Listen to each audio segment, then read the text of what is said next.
देखो क्या है, आज हम लोग क्या पढ़ रहे हैं, आज हम लोग पढ़ रहे हैं Maxwell equation and their derivation. तो क्या है, आज हम लोग दो मैक्सवेल इक्वेशन पढ़ेंगे।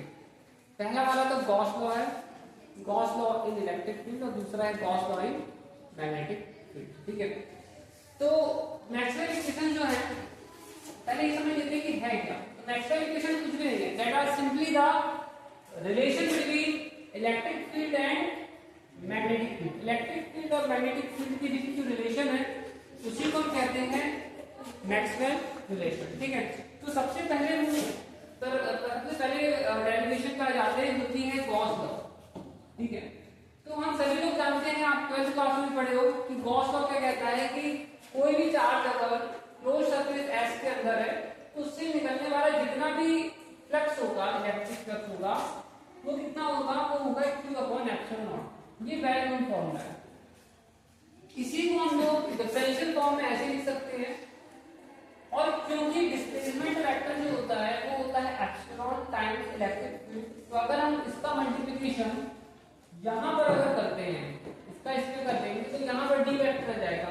तो हम इस फॉर्मूले को ऐसे भी लिख सकते हैं, और अगर हम इस एप्सिलॉन का मल्टीप्लिकेशन इसके साथ करते हैं तो यहां पे डी बन जाएगा, तो इसी को ऐसे लिख सकते हैं। तो डिस्प्लेसमेंट वेक्टर के टर्म्स में लिखेंगे तो फॉर्मूले ऐसे लिख जाएंगे, और इलेक्ट्रिक फील्ड के टर्म्स में लिखेंगे तो ऐसे लिख जाएंगे। ये इंटीग्रल फॉर्म है, डिफरेंशियल फॉर्म।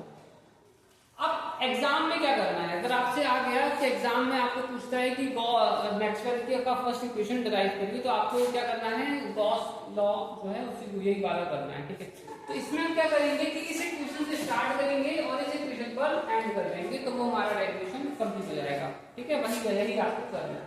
अब देखो कैसे करेंगे, तो पहला डेरिवेशन करते हैं इसका। देखो हम सभी लोग जानते हैं कि गॉस लॉ इतना होता है, आप लोग बचपन से पढ़ते हुए आ रहे हो।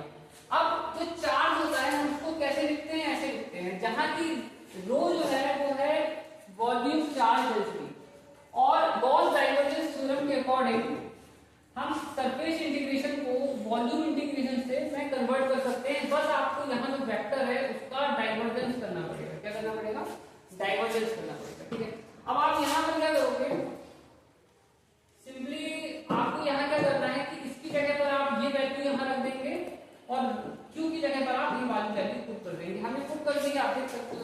ठीक है, दोनों से डिफरेंशिएट कर दोगे, कट जाएगा, सिंपली बचेगा डेल डॉट मतलब डाइवर्जेंस ऑफ Q, और यही हमको डिराइव करना था। ठीक है, अब इस एप्सिलॉन को मल्टीप्लाई यहाँ E से कर दोगे तो क्या बन जाएगा, ये बन जाएगा। ये क्लियर हो गया। तो फर्स्ट लॉ तो बहुत इजी है। अब हम आते हैं सेकंड लॉ। ठीक है, Gauss law for magnetic field. तो Gauss law for magnetic field ये कहता है कि डाइवर्जेंस अगर हम मैग्नेटिक फील्ड का करेंगे तो 0 आएगा, या हम उसका सरफेस इंटीग्रेशन करेंगे मैग्नेटिक फील्ड का तो भी हमें 0 मिलेगा। अब देखो समझते हैं, अगर हमारे पास कोई पॉजिटिव चार्ज है तो इससे नेट फ्लक्स क्या है, बाहर की तरफ निकलेगा, क्योंकि आप यहाँ देख सकते हो। ठीक है, इलेक्ट्रिक फील्ड बाहर की तरफ निकल रहा है। अगर हमारे पास नेगेटिव चार्ज होगा तो इलेक्ट्रिक फील्ड अंदर की तरफ आएगा। हम पॉजिटिव चार्ज को, इलेक्ट्रिक चार्ज को सेपरेट कर सकते हैं। It is possible to separate, या प्लस माइनस कर सकते हैं। इलेक्ट्रॉन अकेले भी एक्सिस्ट कर सकता है, और चाहे तो उनको एक साथ भी रख सकते हैं, डाइपोल भी बना सकते हैं। अब क्या होता है, बट हम अगर मैग्नेट के केस में बात करें, सपोज दैट ये हमारे पास बार मैग्नेट है।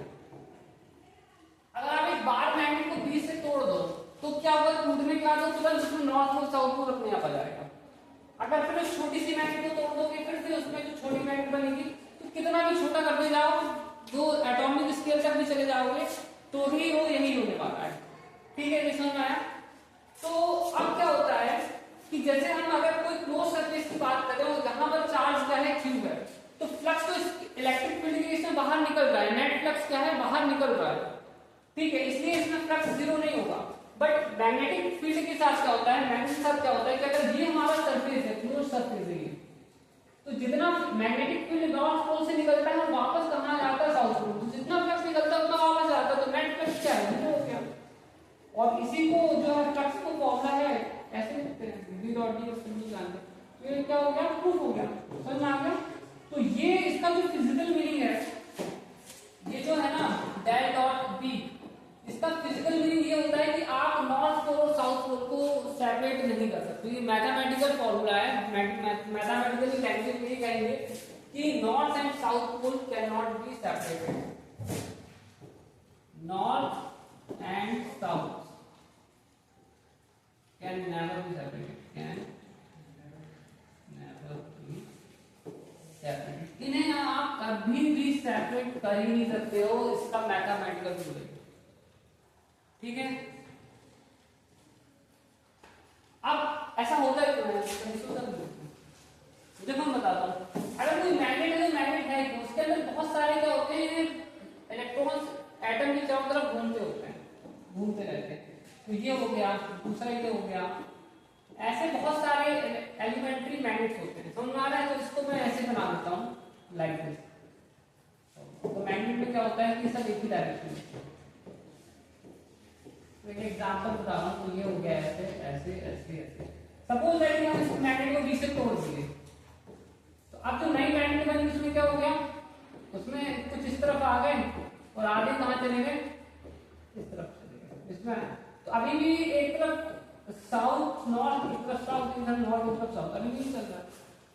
तोड़ दोगे तो फिर से कुछ ना कुछ यहाँ रहेगा, क्योंकि एटॉमिक लेवल में जो मैग्नेट्स हैं वो तो रहेंगे, तो अलग नहीं सकते। जब तक आप तोड़ते तोड़ते जब तक एक एटम तक पहुंच जाओगे तो भी मैग्नेट रहेगी, और आप एटम तक तो पहुंच नहीं पाएंगे, तो सब ठीक है।